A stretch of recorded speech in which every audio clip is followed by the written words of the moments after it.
بادشاہ نے ایک نوجوان کا انتخاب کیا تو کہ بھئی اس کو سکھاؤ. وہ نوجوان جب اپنے گھر سے چلتا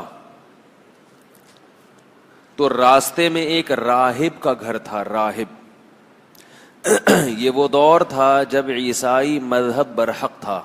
اسلام ابھی دنیا میں نہیں آیا تھا.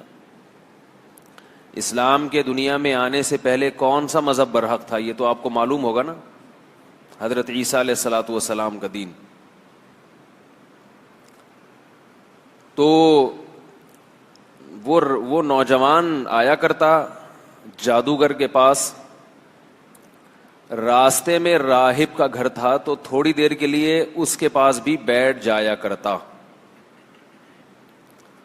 راہب کس کی باتیں کرتا تھا؟ اللہ کی. راہب کے پاس سے اٹھ کے جاتا پھر جادوگر کے پاس جا کے بیٹھتا. واپسی میں پھر راہب کے پاس سے ہوتا ہوا جاتا. تو راہب کے پاس ایک سفر میں 2 دفعہ اور جادوگر کے پاس بولو بھائی 1 دفعہ. تو رنگ کس کا چڑھنا تھا؟ راہب. سے کیا پتا چلا کہ بھائی اپنے بچوں کو انسان کا بچہ اگر بنانا ہے تو ٹی وی کے پاس کم بٹھاؤ, علماء کے پاس زیادہ بیٹھاؤ. جتنی دیر وہ ٹی وی کے پاس بیٹھتا ہے نا اس سے زیادہ دیر مولوی صاحب کے پاس بٹھاؤ اس کو. تو وہ جو جادوگر تھا نا اس کی چکنی چپڑی باتوں سے نوجوان متاثر ہونے لگا اور ادھر پادری کی باتیں بھی تھیں تو وہ بیچارہ گڑمڑ ہو گیا. سمجھ میں آیا میں کروں کیا. ایک دن ایسا ہوا کہ وہ نوجوان کہیں سفر کرتا ہوا جا رہا تھا تو راستے میں ایک بہت بڑا اژدہا جس نے لوگوں کا راستہ روکا ہوا تھا. لوگ خوف زدہ تھے کہ ہم یہاں سے گزرے تو یہ ہم میں سے کسی کو کھا جائے گا. اژدہے تو اب ڈاکومنٹری میں آپ دیکھیں پورے انسانوں کو ایسے ہڑپ کر جاتے ہیں, ثابت نگل لیتے ہیں. تو اب یہ کھڑا ہوا ہے نوجوان, یہ بھی کھڑا ہو گیا. یہ کیا مسئلہ ہے بھائی؟ اس نے ایک پتھر اٹھایا. ظاہر ہے اژدہے پتھر سے نہیں مرتے, اتنا بڑا اژدہا اور ایک پتھر مارنے سے کہاں مرے گا. اس نے ایک پتھر اٹھایا اور اللہ سے دعا مانگی کہ اللہ میں کنفیوز ہوں کہ راہب کا دین سچا ہے یا جادوگر کا. اگر راہب کا دین سچا ہے تو اس پتھر سے اس اژدہے کو تو ہلاک کر دے, ایک نشانی مجھے دکھا دے. یہ کہہ کے اس نے پتھر مارا اور وہ اژدہا ہلاک ہو گیا. ابھی اللہ کی ایک بہت بڑی نشانی دیکھ لی. جب اللہ اپنی بہت بڑی نشانی کسی کو دکھاتے ہیں تو پھر آزمائش بھی اسی حساب سے لیتے ہیں اس سے. اس لیے غیب پہ ایمان لاؤ, یہ بہتر ہے. اللہ سے ایسی نشانیاں مت مانگا کرو. کہتے ہیں نا کہ بنی اسرائیل کی توبہ قبول کرنے کے لیے اللہ نے کہا تھا کہ جس نے گناہ کیا ان کو قتل کرو. جن سے گناہ ہوا وہ اپنے آپ کو قتل کے لیے پیش کریں گے تو توبہ قبول ہوگی, ورنہ نہیں. جبکہ امت مسلمہ کے بارے میں کیا قانون ہے کہ جتنا بڑے سے بڑا گناہ ہو جائے چپکے سے جا کے اللہ کے سامنے 2 آنسو بہاؤ, معافی مانگو تو بس معاف کر دیں گے ہم. بنی اسرائیل کے ساتھ ایسا معاملہ اس لیے ہوا کہ انہوں نے کہا تھا کہ اے موسیٰ ہم اس وقت تک اللہ پر ایمان نہیں لائیں گے حتی نر اللہ جہرتن, ہم اس وقت تک اس کتاب کو اللہ کی کتاب نہیں مانیں گے جب تک ہم اللہ کو اپنی آنکھوں سے نہ دیکھ لیں. تو جیسے ان کا اللہ پر ایمان کا معیار بہت اونچا تھا تو ان کی توبہ کی قبولیت کے لیے اللہ کا معیار بھی بہت اونچا تھا کہ تم بغیر دیکھے نہیں مانتے تو ہم بھی تمہارے اخلاص کا امتحان لیں گے کہ اگر تم توبہ میں مخلص ہو تو اپنے آپ کو قتل کے لیے پیش کرو تو مان جائیں گے دل سے توبہ کر رہے ہو. اس امت میں صحابہ کرام نے نبی سے کبھی یہ مطالبہ نہیں کیا کہ اے نبی ہم اس قرآن پر ایمان اس وقت لائیں گے جب ہم دیکھیں گے اپنی آنکھوں سے کہ آسمان سے قرآن اتر رہا ہے, یا ہم اللہ کو اپنی آنکھوں سے دیکھیں. جو کہا غیب پر ایمان لے آئے اور ہم بھی غیب پر ایمان لائے ہیں.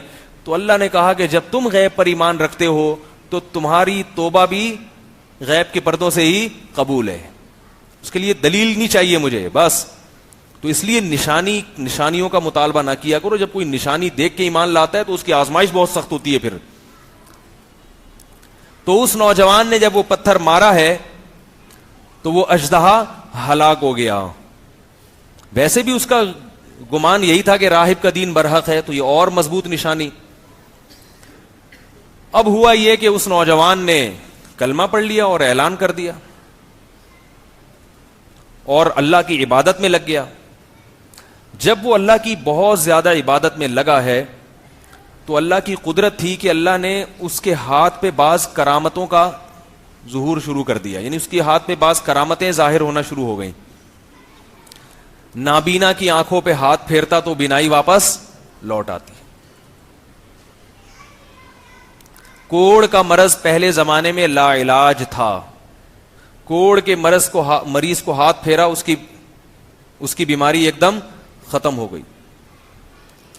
پیدائشی کوئی گنجا ہو, اللہ نہ کرے, اس کے سر پہ ہاتھ پھیرا تو بال, بولو نا بھائی, دیکھو پیدائشی گنجا ہونا تو اللہ کی طرف سے, لیکن جب اللہ نے بال دے دیے تو پھر ٹینٹ کرا کے رکھنا 24 گھنٹے, یہ اللہ کی نعمت کی ناشکری ہوئی نا اس حدیث کی روشنی میں.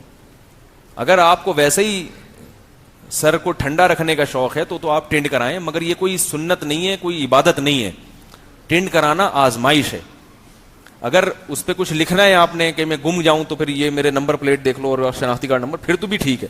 بلا وجہ خام خواہ میں ٹینٹ کرا کے رکھنا, اللہ نے بال دیے زینت کے لیے اور ٹنڈے منڈے گھومنا تو اچھا کام نہیں ہے. دینداروں کو زینت کی فکر دوسروں سے زیادہ کرنی چاہیے تاکہ دیکھنے میں اچھے لگیں, تو جب اچھے لگیں گے تو لوگ ان کو دیکھ کے ان کو فالو کرنے کی کوشش کریں گے.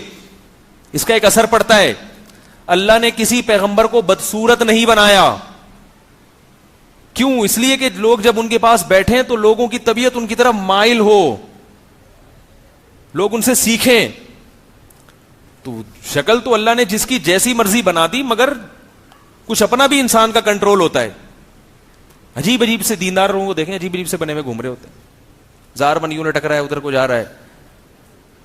اور وہ ایک صاحب نے پوچھا یہ ان کا زار من اتنا کیوں لٹکتا ہے, کہ نا سیدھے ہیں, بہت نیک ہیں, اتنے سیدھے ہیں کہ زار من لٹک رہا ہے. چلو غلطی سے تو ہر آدمی کا ایسا ہو سکتا ہے, جان بوجھ کر. تو اس لیے بلا ضرورت ٹینڈ نہ کرایا کریں. کوئی مجبوری ہو تو ایک الگ بات ہے, اس کو دین نہ سمجھے کم از کم. کوئی اسلام میں ایسا کوئی ٹینڈ کرانا کوئی عبادت نہیں ہے. تو وہ نوجوان جو تھا وہ جب گنجے کے سر پہ ہاتھ پھیرتا تو بال لوگ آتے, تو ایسے اس کی ہاتھ پہ کرامتیں ظاہر ہونا شروع ہو گئی. اب جب پبلک کو پتا چلے, وہ روحانی علاج والا نہیں تھا, یاد رکھو روحانی علاج والوں سے کچھ بھی نہیں ہوتا. کہیں آپ کو پتا چلے وہاں بابا بیٹھے ہیں, وہ یہ کرتے ہیں, نہیں جانے کی ضرورت, الو بنا رہے ہیں لوگوں کو. تو اب جب یہ کرامتیں ظاہر ہونا شروع ہوئی تو اس کی لوگوں میں شہرت ہونا شروع ہو گئی. بادشاہ کو جب پتا چلا تو بادشاہ بڑا خوش ہوا کہ بھائی ایسا جادو سیکھا ہے کہ اپنے استاذ کو بھی پیچھے چھوڑ دیا اس نے. اس کا تو استاذ بھی یہ کام نہیں کرتا تھا, یہ اپنے استاذ سے بھی 4 ہاتھ آگے نکل گیا. واہ بھائی واہ, اب آئے گا مزہ. بادشاہ نے اس کو بلایا. یہ سب میں جو آپ کو واقعہ سنا رہا ہوں یہ بخاری مسلم کی روایات ہیں, ایسے نہیں کہ کہیں بھی اخبار میں پڑھا, نوائے وقت میں مضمون آیا ہوا تھا وہ آپ کے سامنے پیش کر دیا.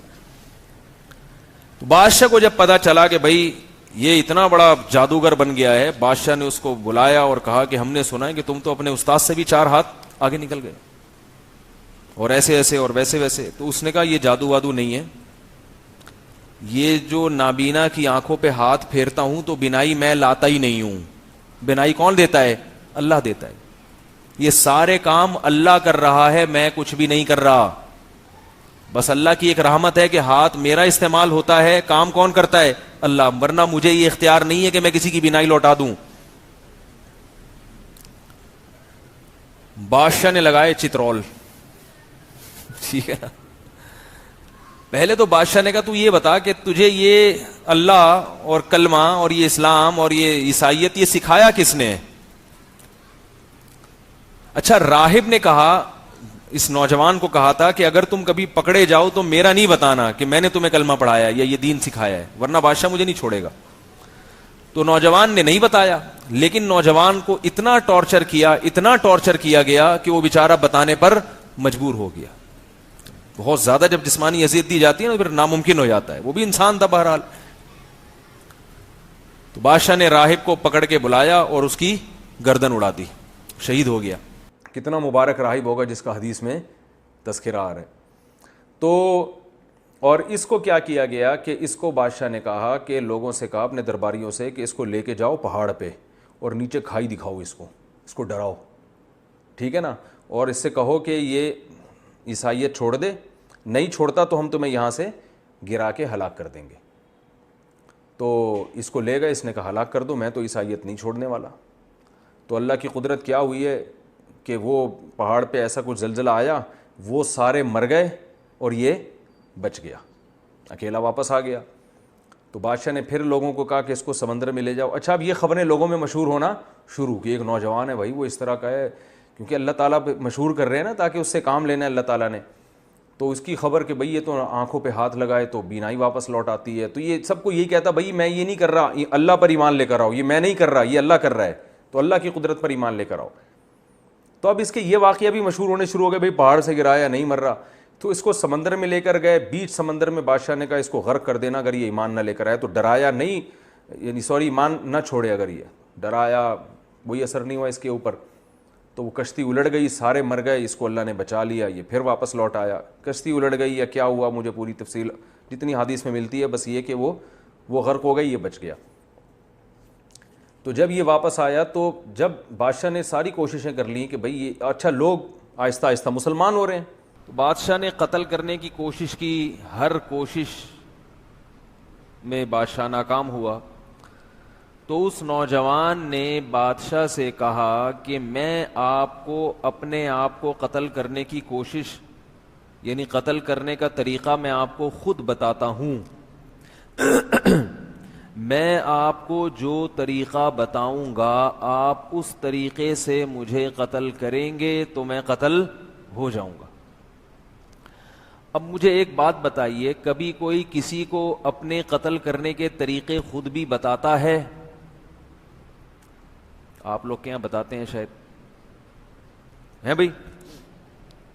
کبھی دنیا میں ایسا ہوا کہ کوئی کسی کو یہ بتا رہا ہو کہ مجھے مارو, میں اس طرح سے مروں گا, اس طرح سے نہیں مروں گا, میں بڑا ڈھیٹ ہوں, اس طریقے سے نہیں مرتا. بھائی بادشاہ نے جب اس نوجوان کو قتل کرنے کے تمام حربے استعمال کیے اور تمام حربوں میں وہ بادشاہ ناکام ہو گیا, تو نوجوان بادشاہ سے کہہ رہا ہے کہ تم اگر مجھے قتل کرنا چاہتے ہو تو طریقہ میں بتاتا ہوں, اس طریقے سے مارو گے تو میں مر جاؤں گا. تو میں آپ حضرات سے سوال پوچھ رہا ہوں کہ بھلا دنیا میں کبھی ایسا ہوتا ہے کہ کوئی شخص اپنے آپ کو قتل کرنے کا طریقہ دوسرے کو خود سکھا رہا ہو؟ ہاں, جن کا خودکشی کا پروگرام ہو وہ بتاتے ہیں, خودکشی کا ارادہ ہو وہ بتاتے ہیں کہ ایسے مارو مجھے. اکثر وہ بھی بتاتے نہیں ہیں, خود ہی کر لیتے ہیں. بتانے کی کیا ضرورت ہے بھائی. آپ کے پاس کوئی آئے اور کہے کہ میں مرنا چاہتا ہوں, آپ مجھے یوں کر کے مار دو, تو آپ مارو گے؟ آپ بولو گے یہ آفت میں اپنے گلے کیوں ڈالوں بھائی. کیا خیال ہے؟ ابھی تو روزہ شروع نہیں ہوا, آپ لوگوں کو لگنا شروع ہو گیا. ابھی رمضان میں ایک ہفتہ باقی ہے, ہفتے کا یا اتوار کا روزہ ہے, پھر تو ابھی باقی ہے, تھوڑا سا توانائی جمع کریں آپ لوگ. تو مجھے یہ بتائیے کہ بادشاہ دنیا میں کوئی چاہتا ہے کہ مجھے قتل کرو اور اس طریقے سے مارو؟ خودکشی کرنے والے کرتے ہیں یہ کام. خودکشی کرنے والے وہ یہ کرتے ہیں کہ طریقے بتاتے ہیں, ویب سائٹس میں طریقے سکھائے جاتے ہیں خودکشی کرنے کے. ایسی ویب سائٹس ہیں دنیا میں. لیکن یہ نوجوان تو خودکشی کرنے کا ارادہ نہیں رکھتا. یہ چاہ رہا تھا کہ بادشاہ اللہ کا نام لے کر مجھے مارے گا تو دنیا دیکھ لے گی کہ بادشاہ نے تمام حربے استعمال کر لیے, ناکام ہو گیا. مگر جب بادشاہ اس نوجوان کے رب کا نام لے کر کام کر رہا ہے تو کام ہو رہا ہے. اس سے لوگ متاثر ہو جائیں گے اور لوگوں کو یقین آ جائے گا کہ اس نوجوان کا جو رب ہے وہ سچا ہے اور بادشاہ خدا نہیں ہے, بادشاہ معبود نہیں ہے, تو لوگ ایمان لے آئیں گے. تو لوگوں کو ایمان پر لانے کے لیے نوجوان اپنی جان کی قربانی دے رہا ہے. بات آ گئی سمجھ میں کہ نہیں آئی؟ یہ نوجوان کیا کرنا چاہ رہا ہے؟ اپنی جان کو قربان کر رہا ہے تاکہ لوگ ایمان لے آئیں. اور اس کے لیے اس نے طریقہ یہ استعمال کیا کہ پوری عوام کو اکٹھا کیا جائے. یعنی بادشاہ کو طریقہ بتا رہا ہے کہ بند کمرے میں قتل مت کرو, اس لیے کہ بند کمرے میں جب مارا جائے گا تو خبر جو لیک آؤٹ ہوگی اس میں غلطی بھی ہو سکتی ہے. بادشاہ اللہ کا نام لے کے مارے گا مگر بعد میں کیا کہے گا کہ میں نے اللہ کا نام نہیں لیا. بند کمرے میں کیا ہو رہا ہے یہ تو کسی کو نہیں پتا ہوتا نا. خبر متواتر وہ غلط نہیں ہو سکتی. متواتر خبریں کبھی بھی غلط, یہ خوب یاد رکھو, ایک اہم مسئلہ ہے یہ. بہت سارے مسائل اس سے حل ہوتے ہیں. یہ جو ہم کسی کو خبر دیتے ہیں نا, خبر یہ سچی بھی ہو سکتی ہے اور جھوٹی بھی. کیا خیال ہے؟ جب بھی کوئی آپ کو آ کے خبر دیتا ہے تو وہ خبر کبھی سچی ہوتی ہے کبھی جھوٹی. ہماری شریعت اس کا پورا مدار خبر پر ہے, خبر پر. ہمیں خبر ملی ہے کہ محمد صلی اللہ علیہ وسلم 1400 سال پہلے آئے تھے. کیا خیال ہے؟ ہمیں خبر ملی ہے کہ محمد صلی اللہ علیہ وسلم نے یہ کرنے کا ہمیں حکم دیا. کیا ہم میں سے کسی نے اپنی آنکھوں سے دیکھا؟ نہیں آ رہی بات. ہمیں خبر ملی کہ نبی صلی اللہ علیہ وسلم نے یہ کرنے کا کہا, ہمیں خبر ملی کہ نبی نے یہ کرنے کا نہیں کہا, یعنی یہ نہیں کرنے کا کہا. تو ہمارا پورا دین الف سے لے کے یا تک, اے سے لے کے زیڈ تک وہ کس پر چل رہا ہے؟ بولو نا بھائی, خبروں پر, خبروں پر. اب خبر کو سمجھنے کی ضرورت ہے. جو بنیادی گمراہی آج کل پروفیسر لوگ پھیلا رہے ہیں وہ یہاں سے گڑبڑ کرتے ہیں. خبروں کی اقسام نہیں پتا ان کو,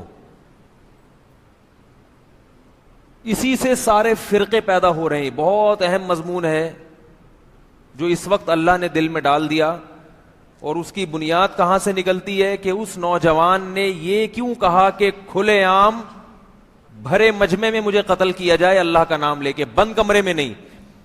وہ یہ بھی کہہ سکتا تھا کہ بند کمرے میں 4 آدمیوں کے سامنے وہ 4 گواہ رہیں گے, یہ بھی تو ہو سکتا تھا نا. بہت مشکل ہے بھائی, ان لوگوں کو نہیں سمجھ میں آ رہا یار. تھوڑا سا بھائی گردن تو ہلاؤ. ویسے ہی ہلاتے ہیں, جھوٹی موٹی کے بھی تو کوئی کام ہوتے ہیں کہ انسان کسی کو خوش کرنے کے لیے جھوٹی موٹی میں بعض دفعہ گردن ہلا دیتا ہے. سچی مچی میں نہیں ہلتا تو جھوٹی موٹی کا ہلا دیا کریں. تو دنیا میں اس وقت سب سے بڑی آبادی عیسائی, یہودی اور مسلمانوں کی ہے جو اللہ کو اور پیغمبروں کو مانتے ہیں. اتنی بڑی آبادی اگر جھوٹے نبیوں کو مانتی ہوئی آئی ہے اگر, تو یہ بات کھوپڑی میں آنے والی نہیں ہے. کھوپڑی نہیں مانتی اس بات. یہ تمام لوگ پیغمبروں کے سلسلے کو مانتے ہیں اور دنیا کی بہت بڑی آبادی ہے. یہ صرف عیسائیوں اور مسلمانوں کو ملا دیا جائے اگر, تو یہ جو ایتھیسٹ کہتے ہیں کوئی پیغمبر نہیں آیا اور کوئی پیغمبر, تو یہ کیسے لاکھوں لوگوں تک کیسے ان کی تعلیمات پہنچی ہیں اور کسی نہ کسی درجے میں یہ پیغمبروں کی تعلیمات کو باقاعدہ فالو کر رہے ہیں.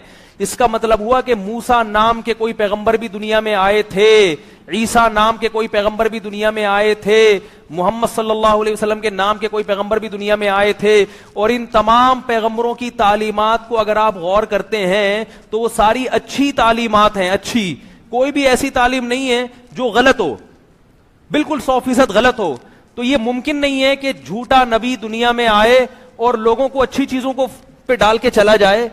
ایک صاحب مجھے لاہور میں ملے کچھ دن پہلے, وہ کہہ رہے ہیں کہ یہ جو معاذ اللہ نبی صلی اللہ علیہ وسلم تھے نا, یہ معاذ اللہ نقل کفر جادوگر تھے, انہوں نے جادو کے زور سے پوری دنیا کو یوں کیا ہے. میں نے کہا کسی جادوگر کی تعلیمات میں جمعے کی نماز آئے گی, رمضان کا روزہ آئے گا, ماں باپ کے ساتھ حسن سلوک آئے گا؟ ساری دنیا میں مسلمان جمعے کی نماز پڑھتے ہیں, کیوں؟ کس نے حکم دیا؟ یہ محمد صلی اللہ علیہ وسلم نے. کیا عقل مانتی ہے کہ اس ساری دنیا کے مسلمان ایک جادوگر کو فالو کر کے جمعے کی نماز پڑھ رہے ہیں؟ یہ پاگل ہیں کیا؟ یہ کسی جادوگر کو ایسے فالو کیا جاتا ہے کہ ساری دنیا کے لوگ اکٹھے ہو جائیں, اس کے کہنے پر رمضان کے 1 مہینے کے روزے رکھ لیں, شام کو تراویح پڑھ لیں, تلاوت کر لیں, بوڑھے ماں باپ کو گھر میں رکھ کے ان کی خدمت کریں. دنیا میں کوئی ایک جادوگر دکھاؤ جس کو فالو کرنے والوں نے اتنی خوبصورت زندگی گزاری ہو, کوئی ایک دکھا دو بھائی. نہیں یار, یہ آپ کی سمجھ میں نہیں آئے گی, ایتھیسٹ کی سمجھ میں کہاں سے آئے گی بھائی؟ نماز پڑھ لیا کریں, روزے رکھ لیا کریں, اتنا کافی ہے. پریشان ہونے کی چندہ ضرورت نہیں ہے. تو خیر, اس پر ہم روشنی ڈالیں گے انشاءاللہ اگلے بیان میں کہ یہ میں کیا کہنا چاہ رہا ہوں. ابھی تو میں نے ساشا پیش کیا ہے آپ کے سامنے, پیکنگ فل بعد میں آئے گی. تو وہ جو جادوگر تھا نا, وہ جو نوجوان تھا, اس نے اپنے آپ کو قتل کرنے کے لیے جم غفیر کا انتظام کیوں کیا؟ تاکہ ایسا نہ ہو کہ میں 4 آدمیوں کے سامنے قتل ہو جاؤں اور پبلک بولے, بادشاہ جھوٹ موٹ بول دے کہ یہ تو کوئی نہیں تھا, کوئی اللہ کا نام نہیں لیا. تو جب پورا شہر اکٹھا کر لیا گیا اور اس کے تیر لگائے, یہ جناب گرائے, پورے شہر نے بیک زبان ہو کے کلمہ پڑھنا شروع. سارے مسلمان ہو گئے, جو اس وقت جو عیسائی مذہب برک تھا, سب اللہ کی دعوت, اللہ پر ایمان لے آئے اور بادشاہ کے رب ہونے کی, بادشاہ تو اپنے آپ کو رب کہتا تھا, سارے مسلمان ہو گئے. آپ کو پتہ ہے جو حکومتی پٹھو ہوتے ہیں نا, وہ کبھی بھی وہ نہیں ہلتے چاہے کچھ بھی ہو جائے. جو بادشاہ کے درباری ہوتے ہیں نا خاص, بہت کم ان میں لوگوں کو ایمان کی توفیق ملتی ہے. تو قرآن کی تاریخ سے بھی پتہ چلتا ہے کہ ظالم بادشاہوں میں بعض دفعہ پوری قوم ان کے خلاف ہو گئی, لیکن ان کے جو درباری ہیں وہ ان کا ساتھ نہیں چھوڑتے. تو ایسا ہی ہوا کہ پوری قوم مسلمان ہو گئی, لیکن جو بادشاہ کے درباری تھے, اس کے خاص لوگ تھے جو ہر وقت بادشاہ کے ساتھ رہتے تھے, وہ بادشاہ کے ساتھ تھے. تو بادشاہ نے یہ کہا کہ بھائی یہ تو پوری قوم ہمارا دین چھوڑ دیا اس نے اور مجھے خدا ماننے سے انکار کر دیا ہے, اب ایک ہی حل ہے کہ ان کو زبردستی مجبور کر کے اس دین برحق سے دور کرو. اور اس کا طریقہ یہ ہے کہ شہر میں جگہ جگہ خندقیں کھودی جائیں, ہر گلی میں, ہر محلے میں خندقیں کھود کے اس میں لکڑیاں ڈالی جائیں, آگ جلائی جائے, اور پھر ایک ایک کو پکڑ کے اس آگ میں جھونکا جائے. تو جو اس آگ کو دیکھ کے ڈر جائے اور کہے کہ میں اپنا دین چھوڑتا ہوں, تو اس کو تو بچا لو, باقی سب کو کیا کر دو, آگ میں ڈال دو. تو یہ وہ خندقیں تھیں.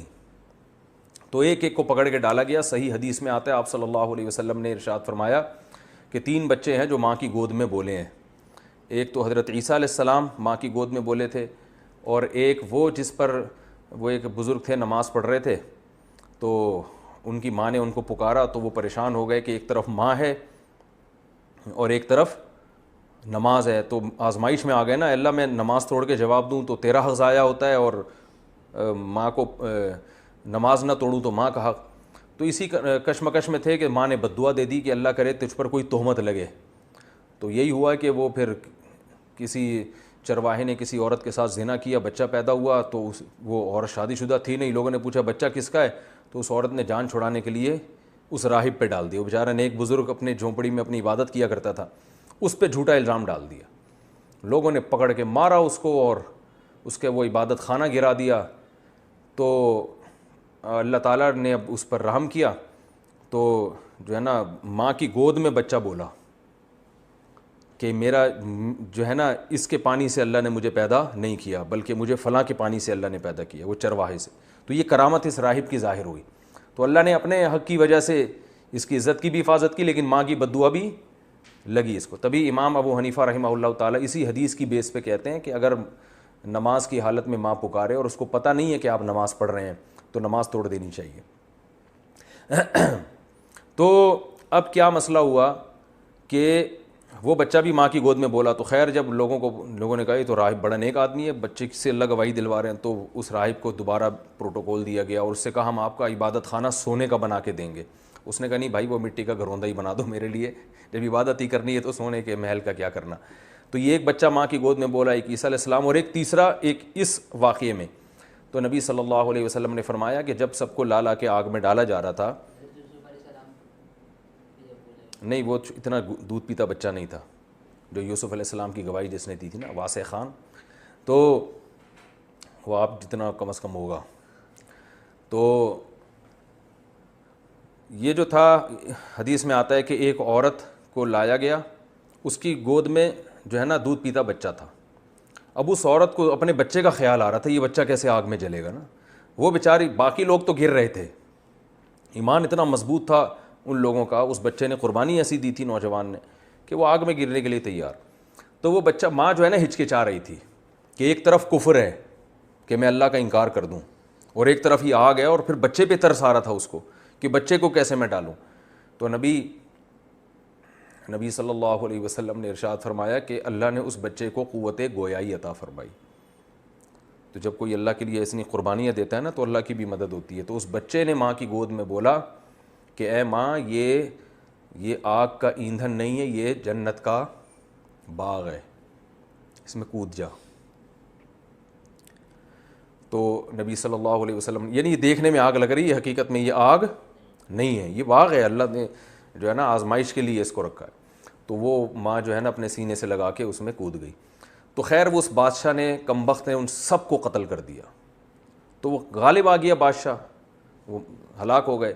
تو اب چونکہ ظاہری لحاظ سے بادشاہ کو کامیابی مل گئی تھی اور وہ ایمان والے سارے قتل ہو گئے، جو کفر میں تھے وہ تو بادشاہ کے ساتھ ہو گئے، تو اب ظاہری لحاظ سے تو وہ کامیاب ہو گئے نا.